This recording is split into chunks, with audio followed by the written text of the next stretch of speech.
무사에 대해 부르잖아. 하나님 어떤 일을 기뻐하실까? 그 사람이 한번 대답해봐. 하나님 어떤 일을 기뻐하실까? 유차의 생각에는 어떤 일을 하나님 기뻐하실 것 같아?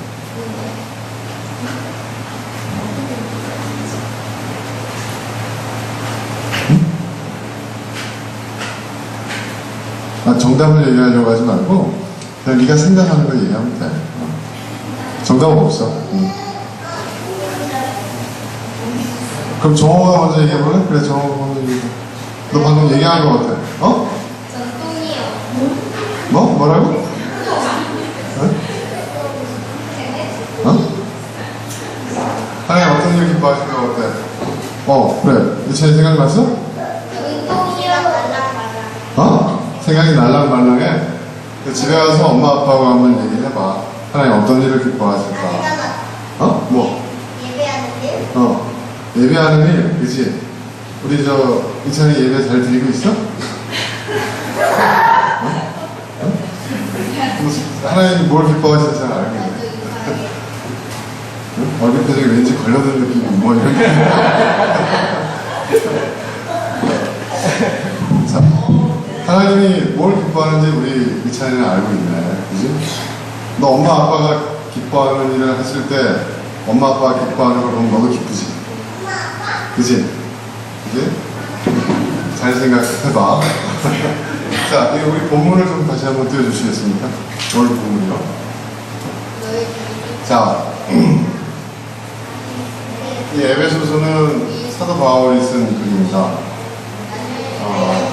우리 한번 같이 한번 읽어볼까요? 시작. 여러분이 전에는 어둠이었으나 지금은 그리 안에서 빛입니다.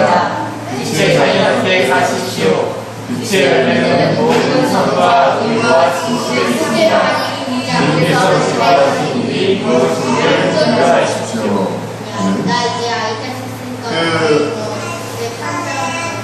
이 기독교의 성사 분야에서 쭉 내려온 이야기가 있습니다. 원래는 구절이 없었다.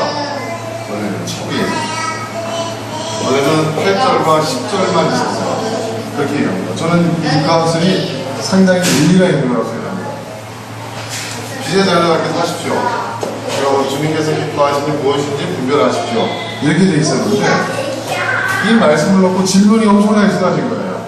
그럼 과연 빛의 자녀답게 사는 게 뭐냐? 하나님이 기뻐하시는 것이 뭐냐? 질문이 얘에서 쏟아지는 거예요.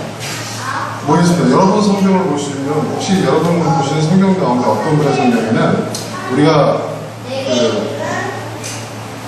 큰 세번역 성경을 보면 여기 보면은 9절에 이렇게 인용구가 있어요. 한번 성경 보세요. 제 성경에 그렇게 나와 있거든요. 왜냐하면 9절에 다른 데는 그런 게 없는데 9절에 여기 인용구가 있어요. 이게 뭐냐면 이게 무슨 뜻이냐면 뭘 의미하냐면 처음에는 없었는데 나중에 첨가된 것이다 라고 하는 뜻이에요. 네, 그렇죠? 네. 그러면 이게 왜 언제부터느냐? 아직 훨씬 후대에 몇 세기 이후에 이게 붙여지는 것이다 라고 얘기하는 분들도 있지만 저는 이렇게 생각합니다. 이 에베소서의 원 저자인 바울이 이제 에베소서에 편지를 보내고 또 에베소서뿐만 아니라 그 지중해 연안에 있는 여러 교회 공동체들이 회람해서 읽었거든요. 편지를 서신. 그러니까 이것이 에베소 교인에게만 해당되는 말씀이 아니라 회람되어서 읽혀지는. 그 당시에는 사람이 이렇게 자유롭게 왕래할 수는 없었잖아요. 그죠? 거리도 멀고, 배 타고 걸어서 가기도 한계가 있고 하니까 서신으로 주로 이렇게 소식을 주고받고 또 바울은 하나님의 말씀을 전하고 그랬습니다. 근데 원래는 구절이 없었는데 이 8절과 10절 이렇게 돼 있었는데 여러분 구절을 빼도 8절과 10절 바로 붙여도 이어지는 문장이잖아요. 근데 왜 구절이 더해졌느냐? 한 질문이 많은 거예요. 그러면 도대체 빛의 자녀답게 사는 게 뭐냐? 하나님은 어떤 일을 기뻐하시느냐? 이걸 구체적으로 질문을 하는 거예요. 하나님이 이런 일을 기뻐하십니까? 저런 일을 기뻐하십니까? 그러니까 구체적인 어떤 사례를 들어가면서 얘기하니까 어떤 하나의 가이드라인, 하나의 기본적인 원칙, 가장 중요한 핵심, 그거를 사도 바울이 나중에 자기의 서신서에 첨가를 할 것이다 라고 얘기를 합니다. 이것이 가장 일리가 있는 학설이고 제가 따르는 학설입니다. 그러니까 빛의 자녀답게 산다는 게 뭐냐? 우리가 하나님 기뻐하시는 일이랑 같은 얘기죠. 빛의 자녀답게 사는 것을 하나님 기뻐하시잖아요. 그럼 구체적으로 빛의 자녀답게 산다는 것이 뭘 말하는 거냐? 교회 열심히 다니고 축소하고 열심히 하고 공부하고 그런 거냐? 물론 그런 것도 맞죠. 그러나 가장 중요한 것을 이야기하고 있습니다. 그건 뭐냐? 빛의 열매가 있죠.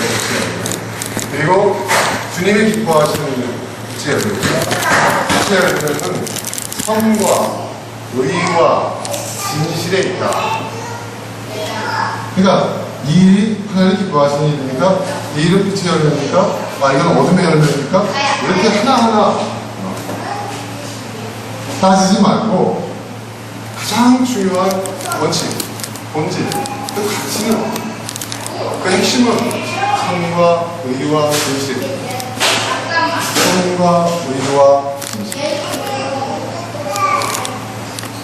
선에 속하고 의에 속하고 진실에 속하는 거 진실이에요. 주일 성수와 11조와 전도가 아니에요. 네? 이게 가장 중요한 거예요. 선과 의와 진실. 물론 뭐 주일 성수하는 거, 전도하는 거, 뭐 11조 이러한 것이 선과 의와 진실에 속해 있다고 볼 수 있습니다. 그러나 선의 범위와 의의 범위와 진실의 범위는 훨씬 더 크죠, 여러분. 그렇죠? 단순한 종교적인 영역에서만 얘기하는 게 아니에요. 여기서 모든이라고 했어요. 모든 선과 의와 진실. 자, 그러면 여러분 오늘 우리가 시간이 허락되는 한 한번 이 내용을 한번 쳐다보도록 하겠습니다. 그냥 띄워놓으세요. 여러분 선이라는 게 뭡니까? 선.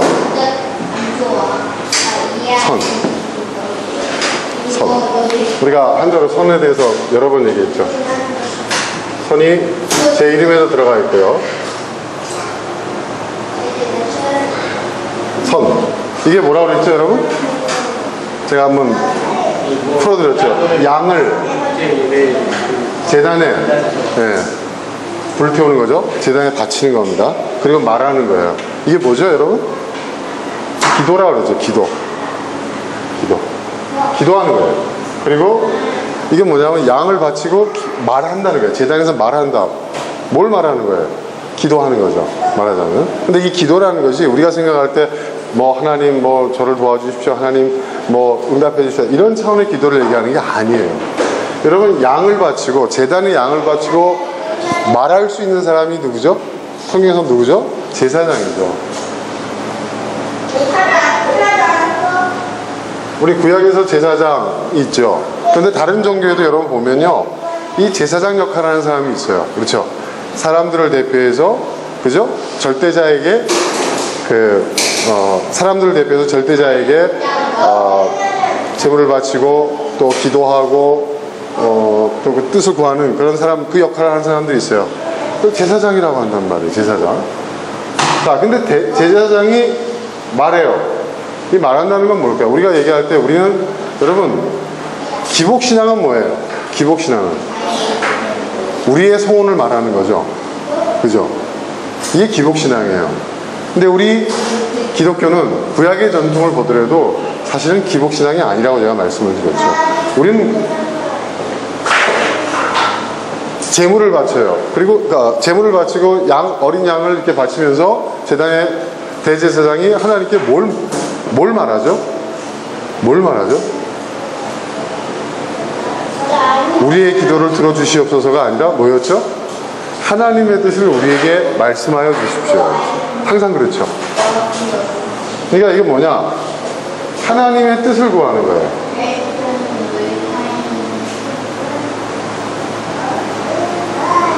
근데 이 하나님의 뜻, 어디에 대한 하나님의 뜻일까? 대제사장은 개인이에요? 아니면 공동체의 대표예요? 공동체의 대표예요. 그러니까 여기서 말하는 선이라는 것은 뭘 의미하냐면 공공의 선 또는 공동의 선. 누구 어떤 개인만을 위한, 어떤 특정 집단만을 위한 선이 아니라 모두를 위한 선. 모두를 위한. 그래서 모든 선이라고 붙였죠. 모든 선, 모든 의, 모든 진실이에요, 여러분. 이게 굉장히 중요한 거예요. 그래서 이 말을 여러분 모든이라고도 번역을 하지만 모두를 위한, 모두를 위한 선, 모두를 위한 의, 모두를 위한 진실이에요.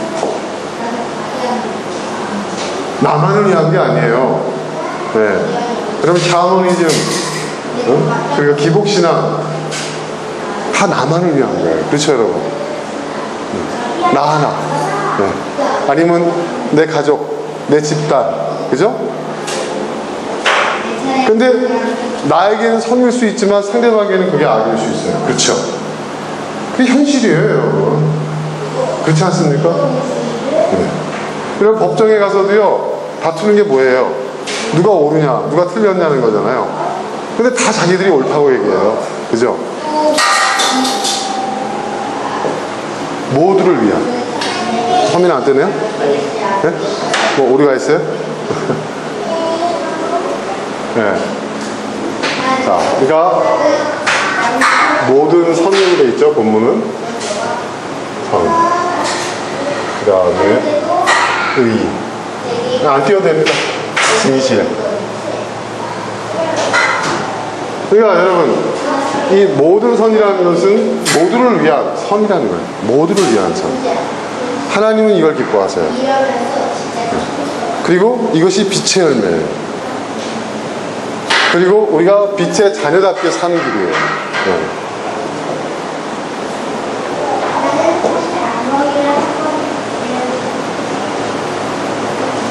안 띄워도 될 것 같아요. 네. 더 헷갈리는 거 아니에요. 자, 그냥 띄우지 마세요. 네. 복잡한, 뒤에서 보시기에 불편해지니까. 네. 자, 그러니까 여러분, 우리가 그런 말이 있어요. 여러분, 우리가 이 땅에 살면서 완전한 선을 구할 수 있을까요? 우리가 완전한 선을 구현할 수 있을까요? 못합니다. 우리가 할 수 있는 것은 뭐냐? 완전한 선이 아니라 완전한 선은 우리의 영역이 아니에요. 그럼 우리는 뭘 해야 될까요? 우리의 영역은 최선이에요. 최선. 네, 여러분 최선을 다한다는 게 뭔지 아세요? 내가 할 수 있는 최고의 선을 행하는 거예요. 이게 최선이에요. 열심히 하라. 최선을 다해. 우리 그렇게 얘기하잖아요. 근데 사실의 의미는 뭐냐면 우리가 행할 수 있는 선 중에서 최고의 선을 행하는 거예요. 이것이 바로 모두를 위한 선이에요. 근데 우리는 나에게 선한 것이 선한 것이라는 그런 아질의 사람을 갖고 있어요.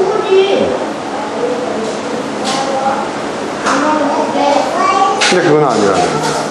그러니까 여러분 이게 굉장히 어려운 거예요. 모두를 위한 선이 되어야 돼요. 네.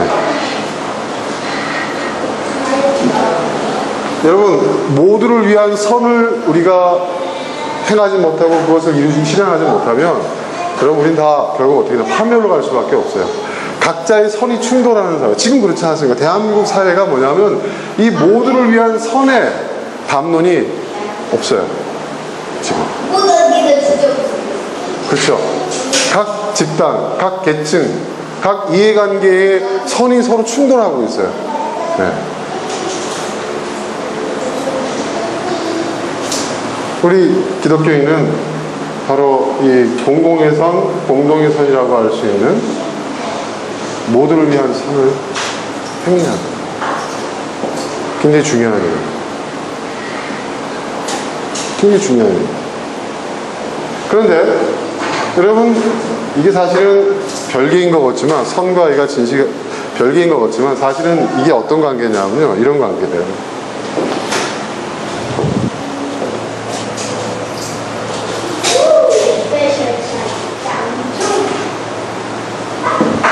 이런 관계예요. 자, 이걸 추구해야 되는데, 이걸 추구하려면 어떻게 해야 되느냐? 이걸 추구하려면 어떻게 해야 될까요? 어떻게 해야 우리가 모두를 위한 선을 이룰 수 있을까요? 모두를 위한 선. 내가 권력을 잡으면, 내가 힘을 가지면, 내가 지도자가 되면, 내 뜻대로 하면, 내 말대로 따르면, 내 주장이 받아들여지면 모두를 위한 선이 이루어질까요? 아니라는 거예요. 인류 역사 속에서, 인류 역사는 바로 이 공동을, 모두를 위한 선이 과연 무엇이냐를 놓고 투쟁했던 거예요. 인류의 역사는. 그런데 예수님께서 우리에게 보여주셨다는 것은 모두를 위한 선을 이룰 수 있는 방법은 자기 희생이라는 거예요. 의잖아요, 의. 그럼 의가 뭡니까? 네? 이거잖아요. 이게 위에 뭐예요? 양이죠. 이게 밑에 뭐예요? 나잖아요. 뭐예요? 내가 희생하는 거예요. 의라는 것은 나를 희생하는 것이 의예요, 여러분. 도덕적으로, 법률적으로 의롭고 바르고 합법하고 그게 아니에요. 기독교에서 말하는 의는요, 의인이라는 것은요, 여러분, 자기를 희생한 사람이에요. 그래서 여러분, 의사자들 우리 길이잖아요, 그죠? 누구를 구하려고 했다가 죽은 사람은 우리가 선인이라고 하지 않고 뭐라고 얘기해요? 의사자라고 하는 거예요. 의롭게 죽은 사람, 자기를 희생시켜서 다른 사람을 구한 사람. 그래서 그들을 의인이라고 얘기하는 거예요. 여러분, 성경에서 의인은요, 성인 문자를 말하는 게 아니에요. 자기를 희생하는 사람이에요. 자기를 희생할 줄 아는 사람, 공동의 선을 위해서, 모두를 위한 선을 이루기 위해서 자신을 희생할 줄 아는 사람이 의인인 거예요, 성경에서. 그러니 모두를 위한 선을 이루려면 희생해야 돼요. 누구를? 힘없는 사람을? 나쁜 놈을? 능력 안 되는 사람을? 그게 아니에요. 나를 희생하는 거예요. 그러니까 사람들이 진실로 이 모두를 위한 선을 왜 우리가 이루지 못하냐 하면 자기를 희생 안 하려고 하니까. 그렇지 않아요, 여러분? 그렇습니다, 여러분. 여러분, 구원이라는 것은요, 그걸 알아야 돼요, 우리가. 구원이라는 것은 기독교에서 얘기하는 구원이라는 것은 뭐예요? 기독교의 구원은 뭐냐면 누군가의 희생으로서 구원을 받는 거예요. 그렇죠? 그러니까 우리가 희생이라는 것에 대해서 우리가 생각해야 됩니다.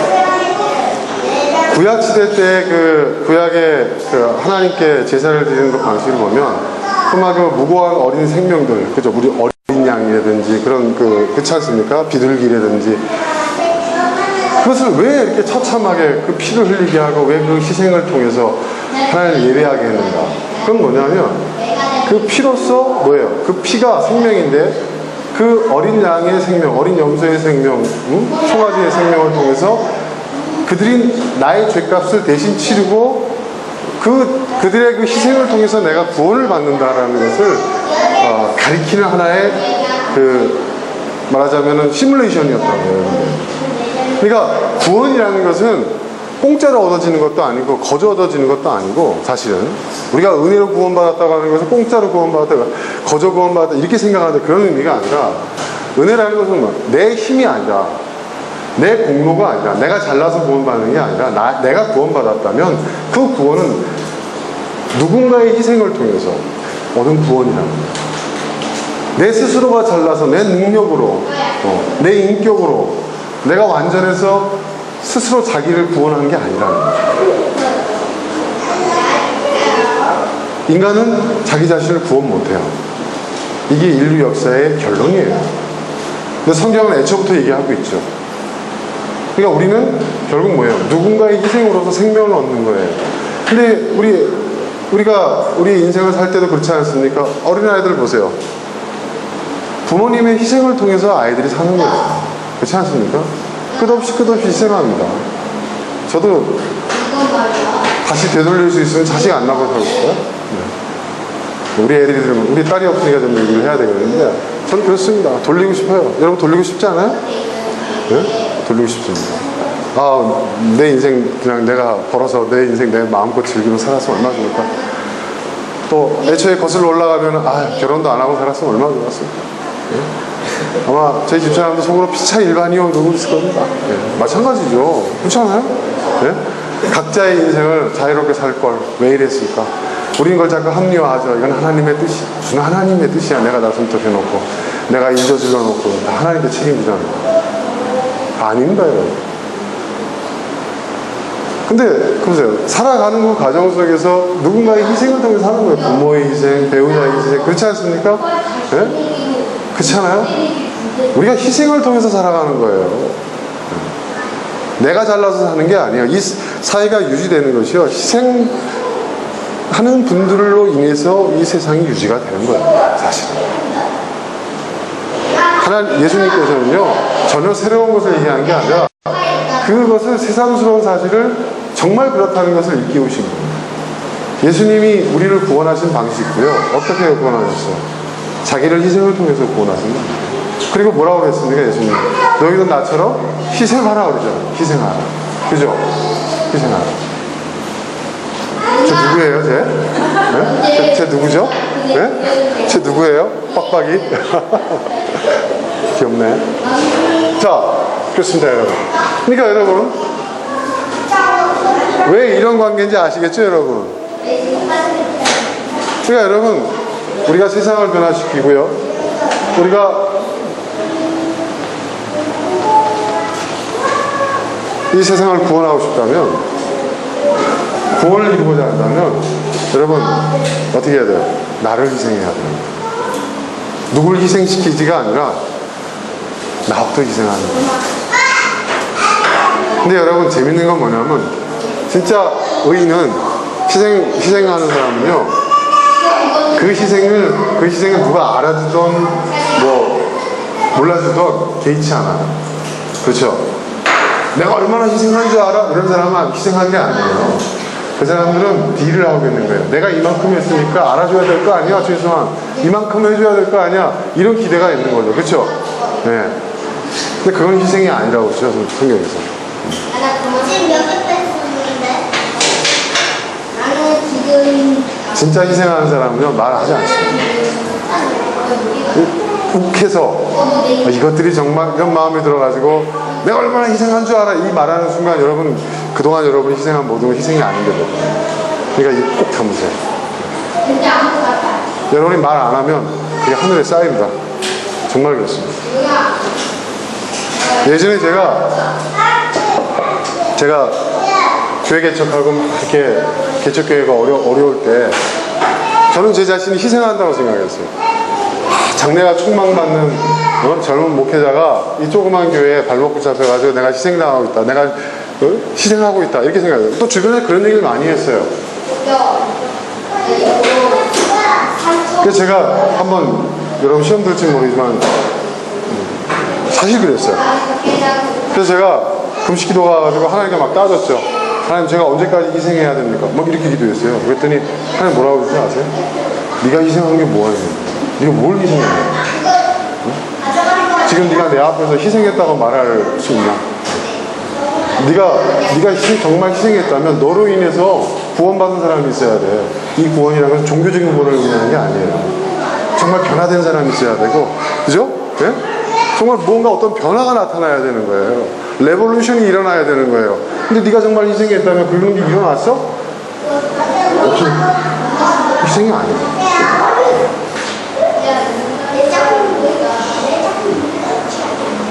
너는 희생한 게 없어.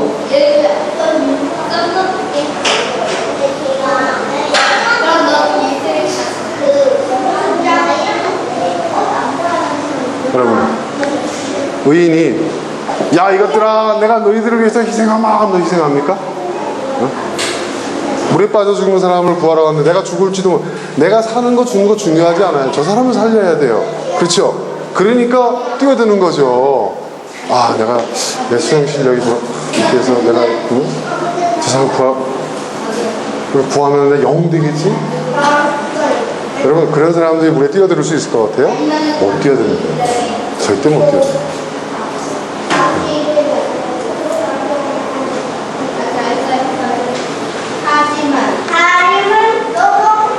여러분 자식이 위험에 빠졌어요. 부모를 하면 달려들죠. 불구덩이에 들어가잖아요. 그럴 때 내가 사는 게 살 수 있을까? 뭐 이런 걸 따집니까 여러분? 무조건 살리고 마야 되는 거 아니에요. 그죠? 내가 희생한다는 것도 모르고 그냥 뛰어. 계산 없죠. 주판 뛰는 게 없습니다. 계산기 두들기지 않고 그냥 불 속에 뛰어들잖아요. 그죠? 그게 진짜 희생인 거예요. 그게 아닌 희생은 희생이 아니더라고요. 제가. 그래서 저는 희생한 게 없었던 거예요. 주를 위해서 희생한 것도 없고 교회를 위해서 희생한 것도 없고 저는 제가 스스로 희생하고 있다는 큰 착각 속에 살고 있었다는 거예요. 그 다음부터는 저는요 내가 뭘 희생했다는 소리는 안 합니다. 저는 절대 안 합니다. 네. 그리고 제가 생각해 봤어요. 난 정말 희생한 게 있을까? 내 인생에 있어서 희생한 게 있나? 주를 위해 내가 희생했다고? 신학교 가면 그런 게 있어요. 주님 보내신 곳 어딘지 가오리다. 그래서 주를 위해 희생하는 웃기는 얘기입니다. 내가 무슨 주를 위해서 희생합니까? 주를 위해서. 주님은 아무것도 필요하지 않습니다. 그렇죠? 누가 그런 얘기야? 그 은퇴하시는 그 교수님, 제가 존경하는 교수님 한 분, 그 구약학 교수님인데 아주 괴짜였어요. 마지막 그분이 은퇴하시면서 하신 설교의 핵심이 그거였어요. 한마디로 말하면 니들 주를 위하다 육갑들 떨지 마. 그 얘기예요. 그게 그분 마지막 설교의 주제였어요. 주를 위한다고 육갑 떨지. 네. 그게 주제였어요, 진짜.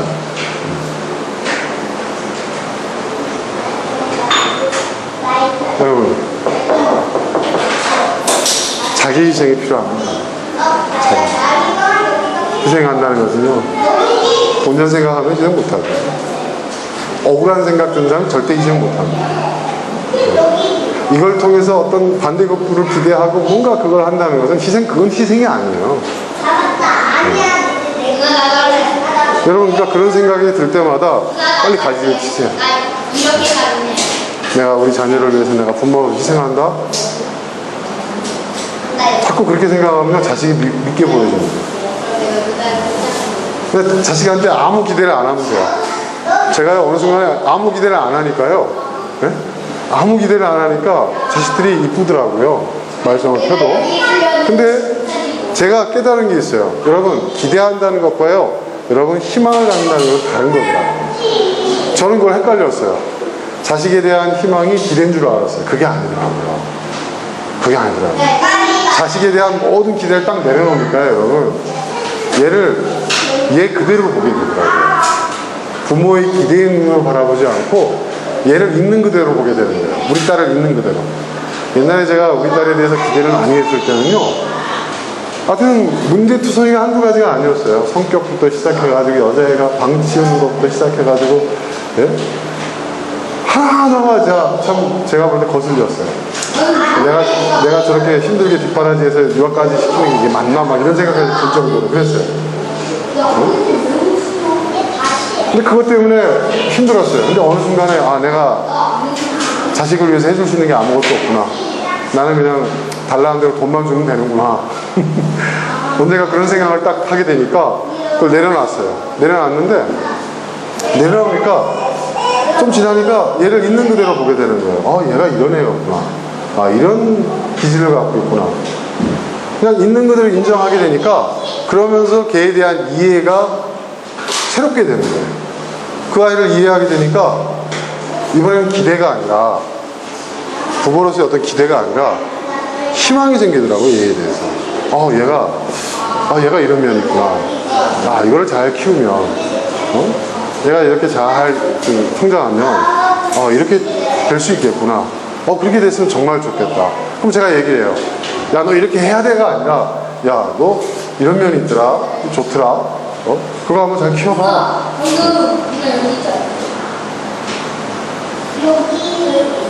그러니까 객관적으로 보게 되는 거예요.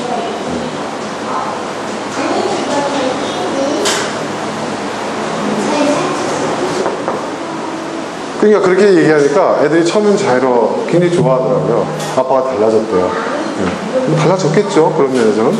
그런데 조금 지나니까 애들이 걱정이 되는 거예요. 뭐가 걱정될까요?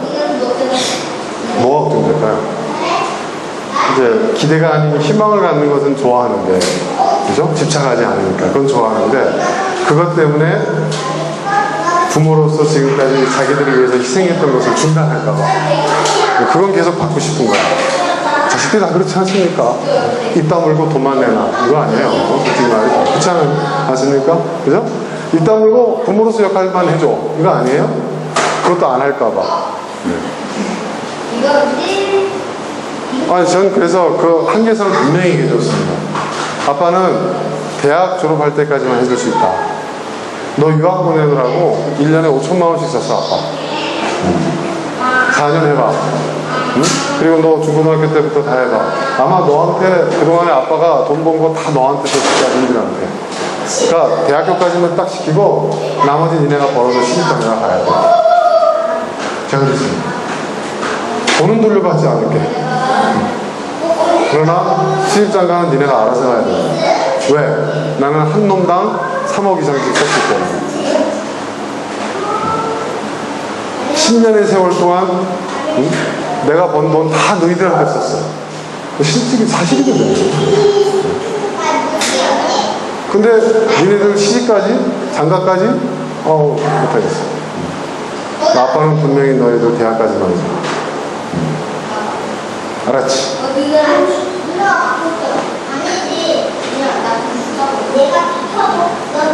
받아들여야죠. 지네가 어떡할 건지. 그러니까 그래야 니들 인생을 책임감을 가지고 살 수 있을 것 같아. 니네 하고 싶은 대로 마음대로 해. 제가 그랬습니다. 어떻게든 니들 대학까지 내가 다 졸업시킬게. 되게 무서운 얘기죠, 걔들한테. 근데 걔들은 알아요. 왜냐하면 제가 진짜 그렇게 한다는 걸 알아요. 그게 중요한 거예요. 여러분, 지금 제가 왜 이 얘기를 하냐면, 우리가 희생을 한다는 것, 희생이라는 것이 과연 무엇이냐에 대해서 얘기를 하고 있는 거예요. 끝없이, 아낌없이 주는 나무, 그런 희생 우리 못합니다. 그렇죠? 우리가 할 수 있는 희생을 하면 돼요. 여러분들도 다 물에 빠진 사람 구하러 물에 뛰어들라고 얘기하지 않습니다. 네. 그게 어떻게 희생이에요? 그렇죠, 여러분? 근데 뛰어들 수 있는 사람들이 있어요. 특별한 분들이죠. 그분들은 뛰어듭니다. 하지 마세요. 그분들은 뛰어듭니다. 그건 어쩔 수 없어요. 그분들의 그릇이 그렇게 크니까. 근데 우리 그릇은 그렇게까지 크지 못해요. 우리가 희생할 수 있는 그릇이 있어요. 그렇죠? 근데 그 그릇을 채우되, 우리가 채울 수 있는 그 희생의 그릇을 채우되, 그 채울 때 기왕 채워야 한다면 억울한 마음을 가지고 채우지 마세요. 아셨죠? 기꺼운 마음으로. 네. 화면 완전히 끝이에요. 네. 자, 그 다음 진실. 진실이라는 것이 뭘까요? 여러분, 진실을 생각하면 여러분 어떤 걸 떠오르십니까? 진실.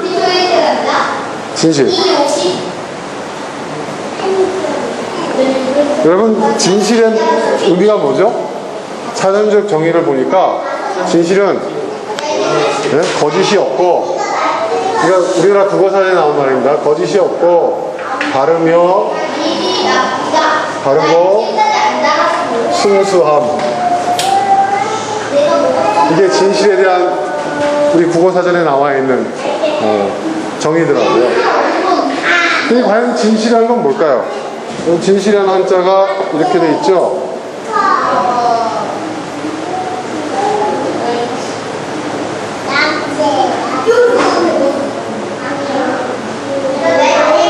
그렇죠, 여러분? 이게 진실이에요. 한자가 참 심오합니다, 여러분. 진실인데 이게 무슨 진짜죠, 여러분? 참입니다. 여러분, 진로 소주 할 때 한자가 이거잖아요. 진로. 진짜 이슬이라는 얘기죠. 그래서 참 이슬 한글로 바꿨잖아요. 이게 진로입니다. 자, 참 진짜예요. 참. 이거 이 실은 무슨 자죠? 예? 열매실인데 동시에 어떤 뜻도 있죠? 네? 어떤 뜻이 있죠? 실 여기에 네? 실제 결과죠. 열매니까 결과. 이 결과라는 것은 어떤 과정의 결과, 그죠? 열매가 그렇잖아요, 그죠? 그러니까 진짜 결과. 이건 뭐냐? 다른 얘기로 표현하면 여기서 나오는 팩트라는 의미도 있고요, 그죠? 그렇죠, 여러분? 그죠? 근데 여러분 보세요. 네? 트루스도 있죠, 트루스. 진실. 그래서 트루스라는 것은 여러분 팩트와 트루스의 차이는 뭐죠? 사실 네. 네? 사실 팩트는 사실이고 사실. 트루스는 네. 여러분 그럼 팩트하고 트루스하고 차이 다를 수 있나요? 네. 다를 수 있다는 거예요. 중요한 겁니다. 굉장히 중요한 얘기입니다. 자, 그런데 여러분 이 진실이 아까 선은 그냥 선이 아니라 모두를 위한 선이죠.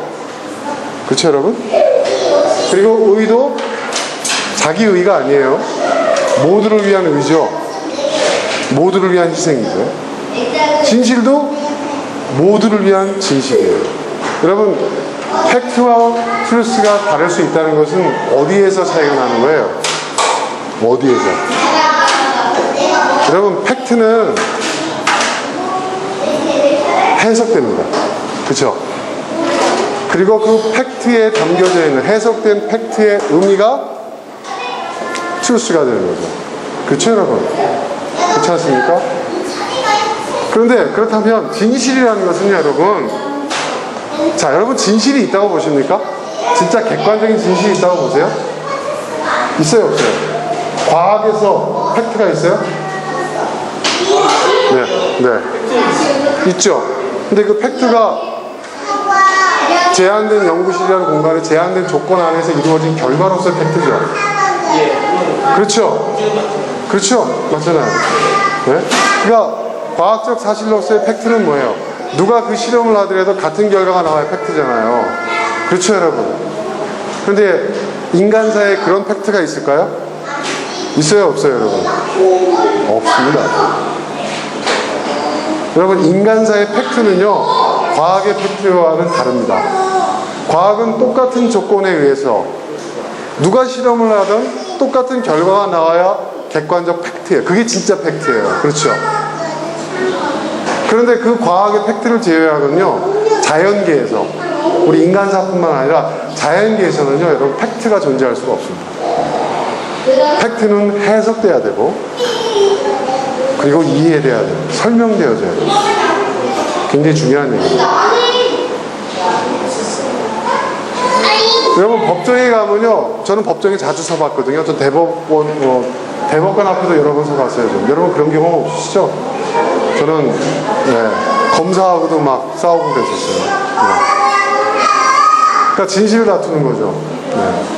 이 재단 일을 하다 보면요, 여러분 이사장이 법정에 서는 일이 굉장히 많습니다.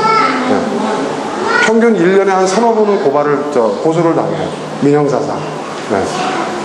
딱 봅니다. 아, 이건 변호사가 필요하니. 그래서 변호사를 선임하지만 변호사가 비싸잖아요. 아, 이건 보니까 내가 할 수 있을 것 같다는 것은 제가 합니다. 그냥 나갑니다. 그런데 거기서 다투는 게 뭐냐면 서로가 이게 팩트라는 거예요. 그러면 육하원칙에 의해서 검사가 기록을 합니다. 그때 어떤 일이 있었느냐, 이 일이 어떻게 시작되었고 어떻게 마무리되었고 육하원칙에 쓰여져요. 그러면 그걸 놓고 양측이 치열하게 대립을 합니다. 이게 팩트라는 거예요. 근데 팩트는 없어요. 팩트는 없어요. 누가 더 진실에 가깝게, 누가 더 모두를 위한 진실을 얘기하는 거예요. 그걸 가리는 거예요. 이게 다릅니다, 여러분. 그러니까 이 얘기는 뭐냐면, 나는 이게 진실이야, 이게 진실이다, 여러분 아무리 주장을 해도 그거는 그 개인의 진실일 수 있다는 거예요. 이게 너무 강하면 어떻게 돼요? 주관이 되고, 독단이 되고, 독성이 되고, 그죠? 독불장군 되는 거예요. 대표적인 사람이 누굽니까? 박근혜. 그죠? 박근혜. 네. 그 사람은 자기가 믿는 진실만 진실이잖아요. 객관적으로 말도 안 되는 얘기들을 늘어놓고 있잖아요. 그죠, 여러분? 그렇지 않습니까? 네? 아니, 나는 어떻게 저런 사람이 대통령 자리까지 오를 수 있었지? 막 그런 생각, 더 실망스러운 거예요, 지금. 네. 근데, 진실이. 그리고 또 그 진실을 따르고 믿는 신봉자들이 있어요. 이게 무서운 거예요, 여러분. 그거 보시면요, 여러분, 뭔가 좀 사교 집단 같지 않습니까? 그렇죠? 네? 근데 여러분, 그게 그런 사람들만의 몫이 아니에요. 우리의 몫이에요. 우리도 그럴 수 있어요. 우리도. 여러분, 우리는요, 나는 이게 진실이야 라고 했을 때 그게 진짜 진실인지 아닌지를 보려면요, 그것이 모두를 위한 진실인가요? 모두를 위한 진실. 아, 이게 진실이라니까? 그건 중요하지가 않아요. 그건 우리는 수많은 팩트를 가지고 살고 있어요. 그죠? 그런데 그 팩트가, 그 진실이 모두를 위한 것이 되어야 한다는 거죠. 그래야 그것이 뭐예요? 상대방에도 받아들여지고 이해가 되고, 그렇죠? 공감이 되고 동의가 되는 거예요. 왜 동의가 안 되죠? 여러분, 토론회 때 한번 들어보세요. 100분 토론이나 뭐 이렇게 JTBC에서 밤샘 토론 이거 할 때 한번 보세요. 똑같은 이야기를 놓고 참 어떻게 저렇게 다르게, 그렇죠?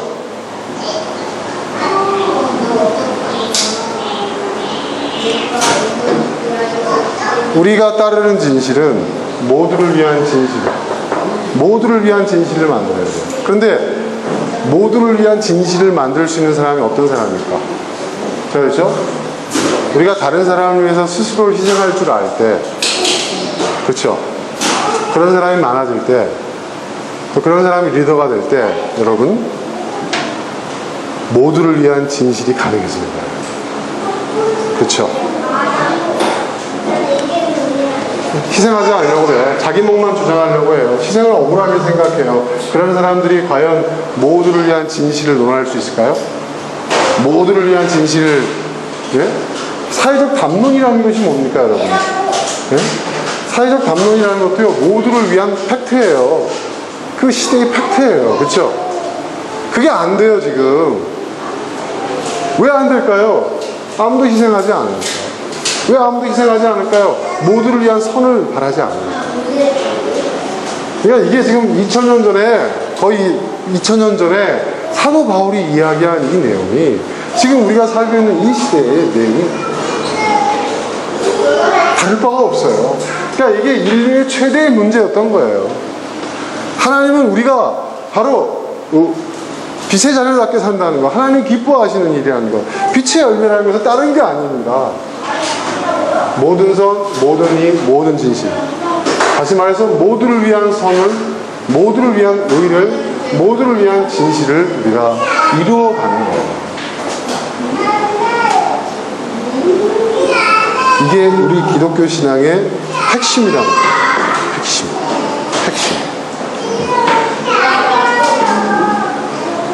모두를 위한 선과 의와 진실. 이게 안 되는 거예요. 이게.